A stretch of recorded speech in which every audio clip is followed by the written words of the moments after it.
What is everybody, it is JG here, and welcome to another Clash of Clans update overview video. So today we're looking into the June 2019 update inside of Clash, and man, this changed a pretty major aspect of the game, specifically Legends League, with the release of Operations Blue Skies, as well as we got our 6th builder with Builder Hall 9. But I'm going to go ahead and go through an extensive list here of all of the things that were added, some of the things that I saw after playing the update for a few days. That's another reason why this video is a bit delayed, because I did want to play a few of the things that were released in the update, things like that, just to kind of get a feel for it and get my own personal opinion of it.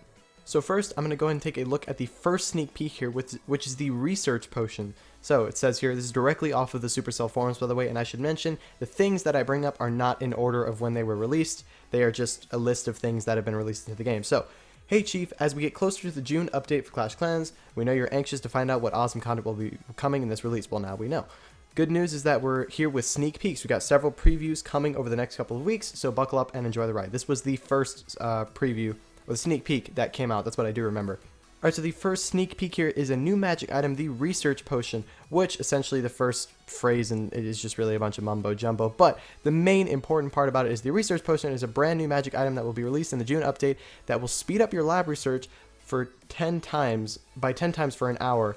Check out a cool, sinister bottle with the alluring velvety liquid that just begs to be utilized. So here's a diagram of what it looks like right now. It doesn't look too bad, and honestly, functionality wise, I feel like it's not hugely worth it. It's still cool. I think it's all right. You know, more stuff in the game to help us progress. I'm not against it. I think it's cool. So yeah. And now we've also got something. Oh, whew. You guys are gonna like a few of these changes, but I have a feeling you're gonna really dislike these other ones. So changes to the League Shop. There are going to be some inventory changes to the League Shop with the June update. Training potions will now be available for 10 League medals. I like that. I like that a lot. Now I can boost my stuff. Research potions will cost 20 League medals. It's fantastic. It's good that they're not incredibly overpriced. And builder potions will now cost 35 League medals. I can't remember the previous cost. I think it was somewhere in between like 35 or 25. I can't remember, around that range. But I think 30 is a decent cost for the builder potions. Now, one thing that I know nobody's going to like, me personally, I'm not a fan of it, but at the same time I understand it. So, changes to magical hammers. The introduction of magical hammers offered a powerful new way to upgrade your village. These hammers are so powerful, you don't even need to be a worthy superhero to wield them. However, with great power comes great responsibility. With the June update, there will be a 7-day cooldown on magic hammers. This means that when you purchase a magic hammer in the League Shop, there will be a 7-day cooldown period before the same kind of hammer can be purchased again. For example, if you purchase a Hammer of Heroes, then you will not be able to purchase another Hammer of Heroes for 7 days. However, you're still able to purchase any of the other hammers. But I think it's really cool that they're actually, you know, not making it like super long. I still think a week is a long. Let's be honest, nobody's happy about it. But it's here. We got to deal with it. But me personally, I don't think it's that bad. Alright, so another addition to this update is the practice mode being released. So introducing practice mode. One arena we felt could be improved in Clash of Clans is how players transition from one town hall to the next one up. While some players like to jump right in and experiment with the newly available troops and defenses, sometimes a little guidance can go a long way when trying to understand the different mechanics of those troops. In the June update, we are introducing a new option in the attack menu, Practice Mode. There are 17 different levels, and each Practice Mode level unlocks when you upgrade your town hall. There is no timer, and each Practice Mode level has a pre-built army with troops you do not need to train. The first time you attempt one of the practice mode levels, a tutorial guide will instruct you on what troops to deploy, when, and where in order to ensure you succeed at that level. The loot you gain from completing the levels is also yours to keep. Once you've completed a practice mode level, you are free to repeat the tutorial, or you can attempt to beat them with your own strategy. Using the pre-made armies, though, you can only earn the available loot once. So essentially you can do the practice mode as many times as you want, but you can only get the loot once, which is understandable. If it was endless loot, then it would be kind of broken. We've included some of the more popular strategies used at specific town hall levels like Witch Slap and Lava Loon. Perhaps these are completely new strategies for you to try out, or perhaps you are already familiar with them and would like a base to practice these attacks. The goal of the practice mode is to help players understand the nuisance of different troops, how different combinations of troops interact with one another, and to help players practice various strategies in order to improve their performance, whether for farming, clan wars, or just enjoying the game in general. With almost 5.5 million golden elixir as well as 42,000 dark elixir available by completing all 17 levels, earning a bit of loot in the process doesn't hurt either. That sounds honestly fantastic. So whenever the update dropped, I actually did end up playing all 17 practice levels within the first 30 minutes of it being released, and personally, as someone who's played the game for almost 6 years now, I didn't really gain a whole lot out of the practice mode. It was a lot of stuff that I already knew, and it was really basic stuff, especially at the lower town halls. But for someone who's never played the game before, who's very, very new, who doesn't know what they're doing, I think it's a fantastic feature. I do agree that it needs a few kinks. It has a few kinks, and it needs to be fixed just a little bit. There's a few strategy changes I would recommend. For instance, the mass baby dragon one, rather than spamming in all your baby dragons, it should tell you to surgically deploy them to make sure that they're enraged. Because I noticed that to throw them all down is not as effective. There's a few things that they could change in those practice modes, but at the same time, I still think it's a useful tool, especially for new players entering brand new Town Hall levels. We're also getting another feature called Base Deep Linking. Come up with a new base design you want to share with the rest of your clan? We've made village sharing much simpler with our new deep linking system. When you feel like you've got a good layout to share, you can link it directly to your clan chat or as a link to a wider Clash community. So you could copy the link to your base, send it to Discord or send it on Twitter, or put it in a YouTube link, and people can click on it, and then it will automatically bring them to the copy village layout mode, so that way they can use that base. How does it work? When a layout is shared, we save a snapshot of the layout. When you use the link, it will display the village at the moment of the snapshot. Just be advised that the changes made after the link is generated do not get updated. So make sure you share it again by generating a new link if you've made any changes. Links that have not been used for a while will eventually be deactivated, which is understandable. If a base hasn't been used in a while, or it hasn't been clicked on, they're just going to get rid of it. It just saves server space. Alright, so now I'm going to go ahead and look into the balance changes and new levels being added into the game at Town Hall 11 and 12. We're getting a few new upgrades to a few pretty awesome buildings, as well as some very well needed nerfs that'll hopefully balance the game out a bit more. Hey Chief, while we're well underway into sneak peek season, and today's preview of the June update brings some new content for our Town Hall 11 and Town Hall 12 players in the form of new levels. We're also applying some new balance to multiple units, defenses, and spells as well. So check out the details below to see what new changes are being implemented. So we're getting new hero levels at Town Hall 12. We're getting the Archer Queen up to 65. Royal Cloak ability is going to be increased. We're also getting the Barbarian King up to 65, which is Iron Fist is also going to be increased up to level 13. That's quite a high level there. And we're also seeing Cran Warden being upgraded all the way from level 30 to level 40. That is crazy. Here's all the stats. They're all on the screen. You can read them. I'm not going to keep them up for too long, but I think it's just fantastic that we're getting all these new hero levels. Grand Warden's regeneration time has also been adjusted, so they're fixing a few things. They're making it just a bit shorter to better balance out the Warden. We're also getting a new troop level to the Golem at Town Hall 12. We're getting a level 9 Golem, and man, this thing looks menacing. Upgrade time is 14 days. Upgrade cost 220,000 Dark Elixir, 7,500 hit points, 70 DPS, 800 Dark Elixir, 5 minutes. 750 damage when destroyed. So not bad. This is a decent level upgrade. I think we'll be seeing more golems at Town Hall 12 now that we've got a couple more hit points to throw in. As well as here's the stats for the Golemites, as well as the Golemite death damage splash radius has been increased from 1.2 tiles to 1.5. So again, that's just another buff to the Golem, trying to get more players, give them an incentive to use it more, which I would like to see personally. I think it would be cool and really shake up the game.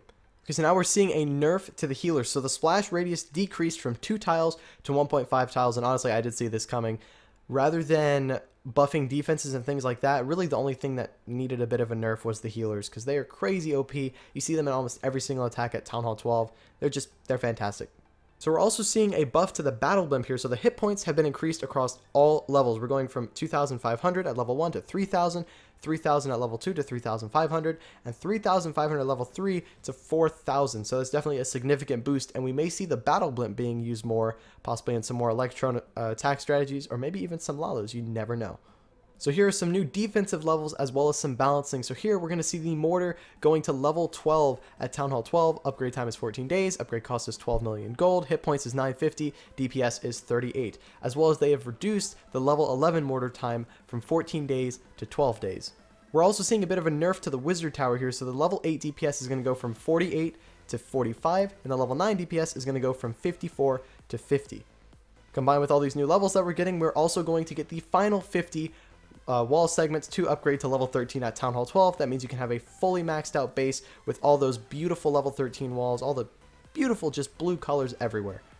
We're also seeing some new spell levels and balancing. So we're seeing the Earthquake spell level 5 at Town Hall 11. Upgrade cost is 120,000 Dark Elixir. Upgrade time is 11 days. And the Earthquake spell radius will be increased by 0.3 tiles per level. That's another important factor being changed in the Earthquake spell. The more you upgrade your Earthquake spell now, the bigger the radius will get. Because beforehand, you really didn't have an incentive to upgrade your Earthquake spell, because no matter what, 4 Earthquake spells would destroy any level wall at any level. You could have a level 1 Earthquake spells, and they would destroy level 13 walls if you had 4 of them. Now, if you want to be able to destroy more walls, you're going to need to upgrade your Earthquake spell to increase its radius. We're also seeing the Haste spell level 5 at Town Hall 11. The upgrade cost is going to be 120,000 Dark Elixir. Upgrade time is 11 days. You're getting a speed increase of 52, duration is 30 seconds, and the cost is going to be 100 Dark Elixir. We're also seeing a new level to the Rage spell here. So upgrade cost is going to be 6 million Elixir. Upgrade time is going to be 7 days. Damage increases 180%. Speed increase is going to be 30, and the cost will be 30,000 Elixir. So we're also seeing a new upgrade to the Poison spell going to level 6 at Town Hall 12. So the upgrade cost will be 200,000 Dark Elixir. The upgrade time will be 11 days. The max DPS will be 260. Speed decrease will be 42%. Attack rate decrease will be 60, and the cost will be 170 Dark Elixir.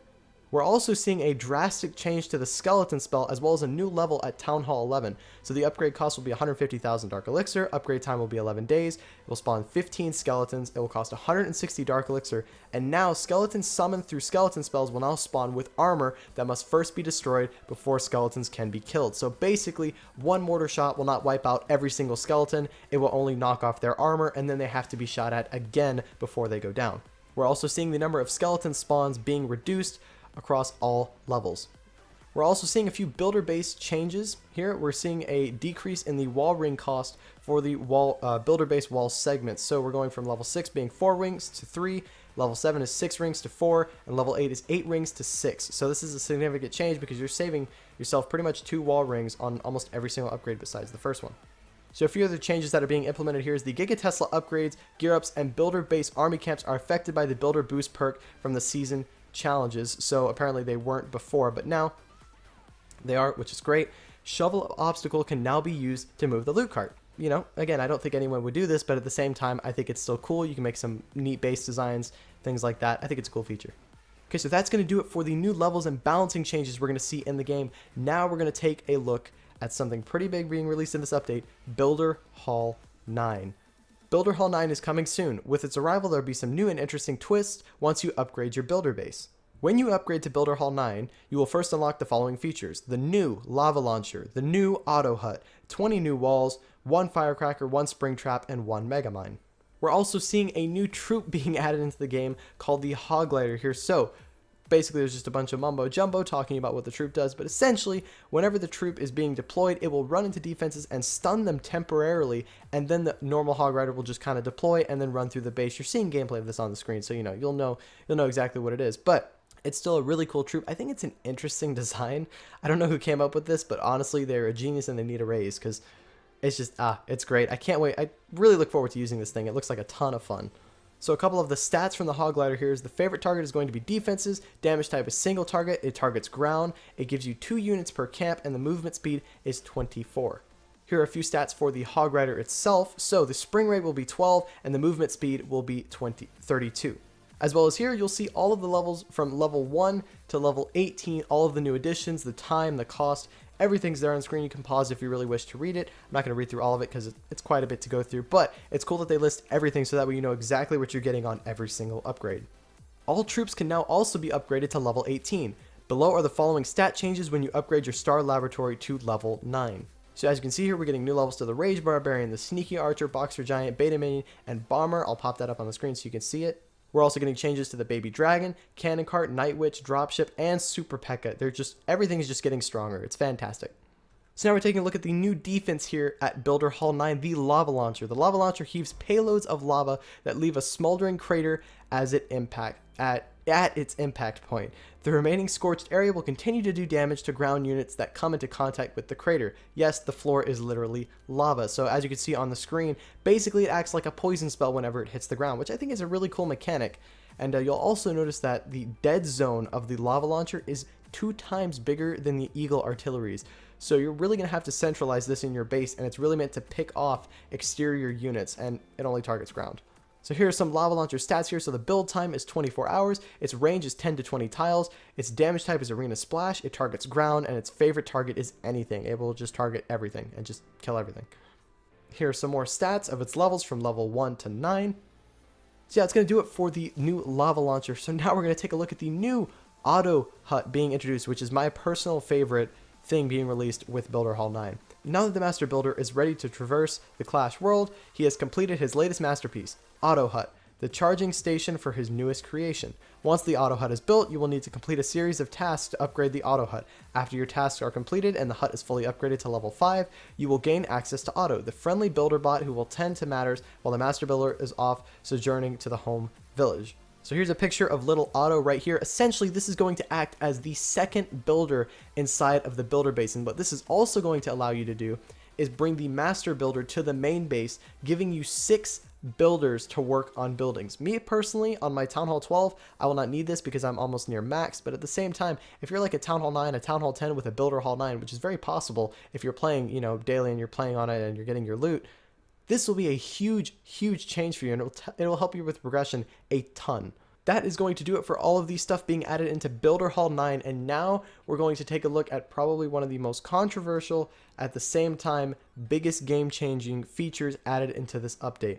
The Legend League redesign is here. In today's preview of the June update, we will be discussing the rework of the Legends League and the impacts it'll have for trophy climbers. So I will actually, as you'll see on the back of the screen here, I'm actually playing the developer videos. There's no audio, just for a few visuals. I also did the same for the Builder Hall 9 video. I will link both in the description that you can watch to get a better in-depth overview of the new changes, but I'm going to be adding my personal opinion as well as reading on what is really being added in the changes. What are the clouds? If you've been playing Clash of Clans for any length of time, you may have heard the term stuck in the clouds from players who frequently climb the trophy ladder. When you climb to a certain league, the number of bases that are available to attack decreases, because in Clash of Clans you can only attack players who are offline or don't have a defensive shield. This significantly reduces how many bases you can attack within a given period of time. This is especially true with when more players are online than offline. Therefore, when you try to find a base using the multiplayer matchmaking, you will see the following screen, sometimes for hours at a time. And it's basically just a screen of the searching for opponents, which now I don't think it will ever have to see ever again in the Legends League, which I'm a big fan of. This is an issue that has plagued Clash of Clans since the very beginning. Over the past year, there has been an increasingly growing thread on the forums where players have been discussing propositions of how to fix the cloud issue. Furthermore, the community has also been incredibly active in discussing the pros and cons to these propositions. Ideas from head-to-head combat to removing shields altogether. There have been countless suggestions, and from the Clash team, we want to give a truly heartfelt thank you for being so active in the discussion. The quote-unquote cloud control topic is probably one of the most read and discussed threads within the Clash of Clans team. But let's move on to Operation Blue Skies. Trophy climbers are some of the most hardcore elite competitive players in Clash of Clans. They enjoy the challenge, the accomplishment of being one of the top players in the world, but also unfortunately aren't able to play as much as they want due to the lack of available bases to attack. With this update, we've changed how multiplayer matchmaking functions when you reach 5,000 trophies. Legend League overview. When you reach 5,000 trophies, the attack menu will provide a brand new option. Rather than matching you up against another player, you will be provided with the option to opt in to the Legends League matchmaking. When you opt in, each day everyone in the Legends League will receive a fixed number, 8, of attacks and defenses. Each attack will be worth up to 40 trophies, but you cannot lose trophies when you attack. You can perform these attacks at any point without searching for opponents. Any attack not used within the league's day are lost. Once a new league day starts, the number of attacks you get will refresh. So essentially, they're limiting players now to 8 attacks a day and 8 defenses a day, no matter what. Like the previous Legends League, each season will still be a month long, which each day now called a league day.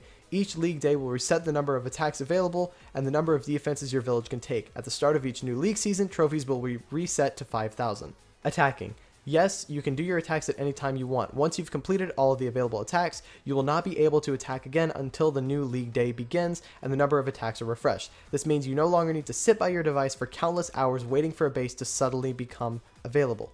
Defense. Once you're in the Legends League, you can use a different layout than the ones players see when they visit your village. From the defensive tab of the Legends League attack screen, you can select which defensive layout you wish to use. The layout you decide will remain as your active defense until you decide to change it, which is really cool. So now I can just have a whatever base I want. I can put up a progress base. It doesn't matter. What matters is that I change the defensive base inside of this tab. It doesn't matter which one I have selected. This is where you also decide your clan castle troops. Select which donated CC you wish to use, and they do not need to be refilled after each attack. Those CC troops will remain your CC troops until you decide to use different ones, which again, this is just really helpful because not everyone, I know me personally, I don't always log off with defensive clan castle troops, especially when I'm in Legends League. I just, don't really care for it, so this just makes things easier for me.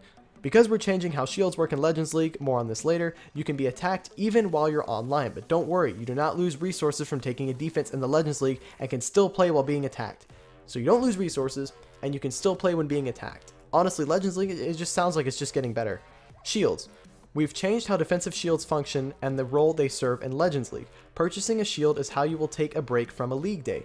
Under the previous system, having an active shield prevented players from attacking your village when you went offline. However, in the Legends League, because players are attacking a snapshot of your village each day, players will be able to attack you whether you are online or offline.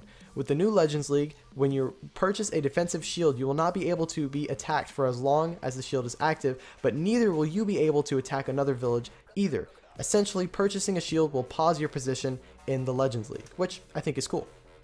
Furthermore, when you purchase a defensive shield, it does not go into effect until the next league day. For example, if you were in the middle of a league day on Monday and purchased a 2-day shield, the shield timer will not start until the beginning of the league day on Tuesday. The same applies for canceling/removing an active shield. Removing the shield will allow you to rejoin the Legends League pool, but it does not go into effect until the following league day. If you purchase a defensive shield but lose enough trophies to fall below the Legends League threshold before the shield goes into effect, next league day, the shield will remain active in the normal multiplayer system. So you will remain in the Legends League bracket once you reach 5,000 trophies. At the end of the league day, if you fall below 4,900 trophies, you will be placed back into the normal matchmaking pool. The amount of trophies earned per attack will be determined on how well you attack your opponent. For 0 stars, you'll get 0 trophies, plus 1 trophy for each full 10% destruction points above 0%. For 1 star, you'll get 5 trophies, plus 1 trophy for each full 9%. For 2 stars, you'll get 16 trophies, plus 1 trophy for each full 3%. And then for 3 stars, you'll get 40 trophies. Loot. As mentioned under the defensive section, when you attack another player or when you are attacked, loot is not stolen from the defending village. Similar to Clan Wars, there is a set amount of loot you are able to earn determined by the success of your attack. However, you will still earn bonus loot from your league level, and you will still earn star bonus loot after earning 5 stars when your star bonus loot is available. The amount of loot per base will be as follows based on attacking a max Town Hall 12. So 450,000 gold, 550,000 elixir, and 6.5k dark elixir. Weaker bases will have a lower amount of loot available. Star bonus and win bonus remain unchanged for their current values.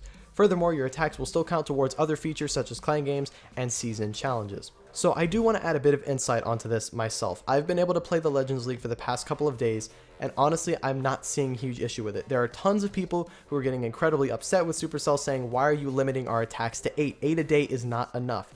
8 attacks a day is over 244 attacks in one season if you attack every single day. That is a ton of loot you're getting, especially if you're hitting max 12s every single day. There will not be a loot problem, as well as there will not be a time issue, because rather than waiting over 24 to 26 hours to attack 8 bases, you can do it in 2 hours now, rather than just sitting in the clouds. All this update has done has just removed the time that you need to wait in the clouds to find a base. You can now find a base much quicker, and the amount of attacks that you can do in the Legends League will not change from what you were previously getting. I think this is a positive compromise. Rather than making it to where now there's just no waiting and you can just attack, and play for just 24 to 26 hours a day, the amount of attacks that you could do beforehand have now been reduced to a smaller amount of time. So now you can use the rest of your day to, either play a different account, play builder base, do clan wars, friendly challenge, read a book, walk your dog, I don't know, talk to your mom, things like that. They're just allowing players more time, to do other things rather than just waiting all the time. Me personally, I'm a fan of the new change for several reasons. One, now I don't have to wait in the Legends League for hours on end. I can log on, do an attack, and log off. It's better for me. I'm not a super hardcore pusher where I stay on for 24 hours a day. This is a very, very convenient system for me. Another addition is the loot. You're getting a ton of loot, as well as you're not losing any loot on defense. That's a big thing. You don't lose loot on defense. You still get to keep your star bonus loot. You get almost 500,000 of each per raid if you're successful and it's a max 12. You're getting enough loot to upgrade your base, most definitely. So again, me personally, I'm a fan of the update. I know some people won't be, but I feel like as we play the update more and more, things will be balanced. Maybe there will be more attacks added. I doubt they will ever be reduced because I think 8 is a fantastic number. But again, we might see more attacks added, and honestly, I would not be surprised. Okay, so now before we go, I did want to talk about a few small changes that I noticed that weren't in the patch notes here. So we are getting a new loading screen from the weird looking art style thing. We're seeing more of a 3D textured thing, and it's so much better than the other one. Again, nothing against the other one. It was a fantastic piece of art, but as a loading screen, it did not fit. This one fits much better, so fantastic job, Supercell. This one looks fantastic, as well as we're seeing a different skin to the Inferno Tower at level 6. We're seeing no new level. We're just seeing a different, different look to it, which me personally, I'm a big fan of.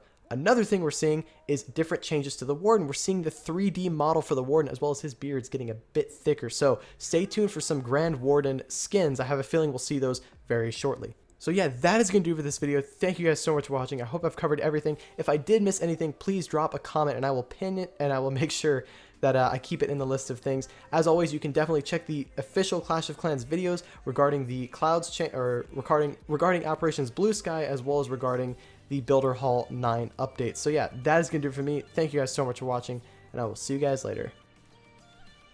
See ya.